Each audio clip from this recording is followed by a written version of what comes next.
I can guarantee you that some of the numbers in this video are going to surprise you. The Toronto Real Estate Board has released their January statistics, and I think a lot of people were waiting to see how the first month of 2023 shook out with everything that's been happening. What we're going to do in this video is go through all the numbers that stood out to me and numbers that I would think would be important to you if you're considering getting into the market or perhaps selling a property in the next 2 quarters. Welcome back to the channel. My name is Tom Storey. I make educational real estate videos about the Toronto market, and sometimes we cover all of Canada. If you watch this video and you find value in it, all I ask is give this video a thumbs up, give it a like, and if you haven't already, join our growing community. We are on the road to 10,000 subscribers. You can also go into the first link in the description and book an appointment directly with me at a time that works for you. You may have noticed I am not in my regular setup for this video. In fact, I have escaped the cold, at least for the next few days, and I am enjoying the sunshine. But the news, and specifically the real estate news in the city of Toronto, will not wait for me to get back to Toronto to talk about it. So let's go through everything in this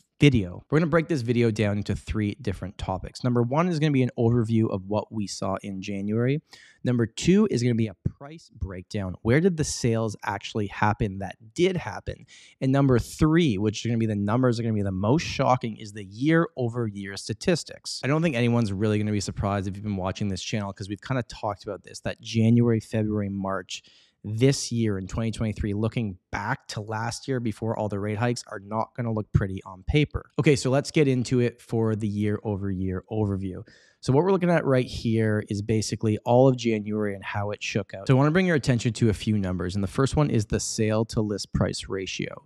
So of all the sales that happened, about 3,000 sales that happened in January, they averaged 98.8% of the list price, which is kind of interesting to me because in December, you saw the number actually under 98%.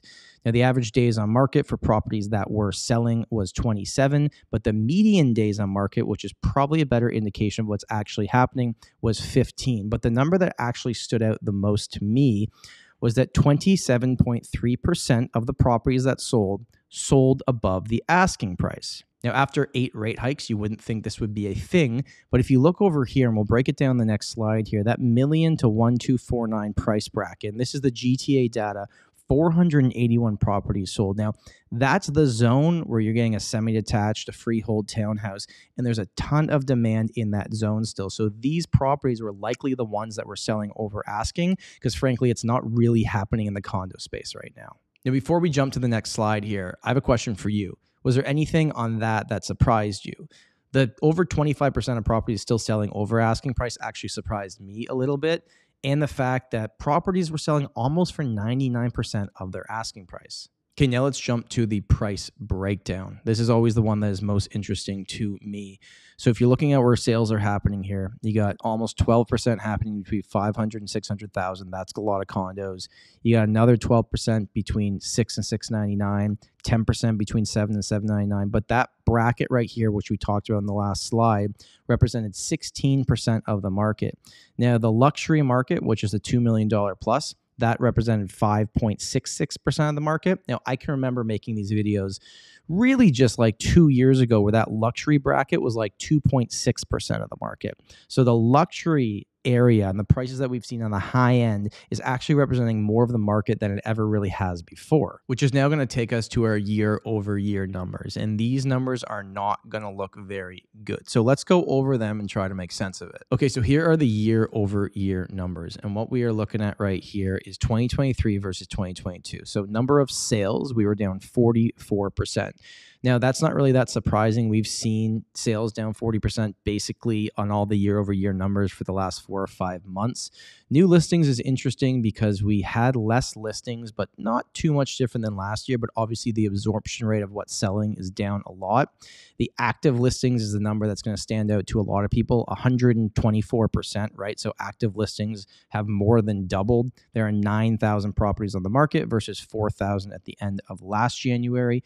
We have to keep in mind too, last January was out of control, basically. Something also, just for context wise, this 9,000 active listings, if you went back to 2008, there was 25,000 active listings in the summer of 2008. So just to put things into perspective, now the average sale price was still $1 million, but that is the number that's going to stand out, especially in the news headlines, that minus 16.4%.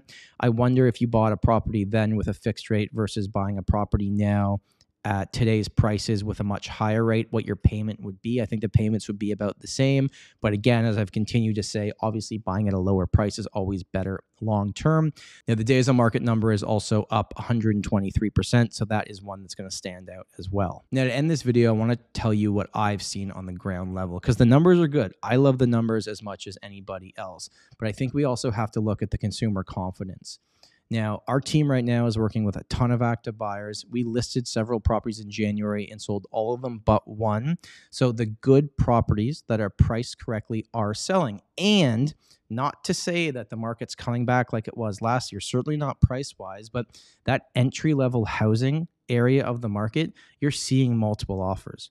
Like there is properties with 5, 10 offers on them in good pockets of Toronto. So the good real estate is still selling right now. I wonder if the January 25th rate announcement by the Bank of Canada, where they said that they are putting a conditional pause, right, on the rate hikes, is building that confidence for consumers right now. There's a bit more certainty in the fact that maybe we know where rates are going to be for a little while now, because variable is above fixed. So what Bank of Canada does right now doesn't really matter to a lot of people that are entering the market, because they're probably taking a fixed rate somewhere in that 1 to 3 year fixed. Thanks so much for watching the video. If you have any questions, please throw them below. My name is Tom Storey, and remember, home is where your story begins.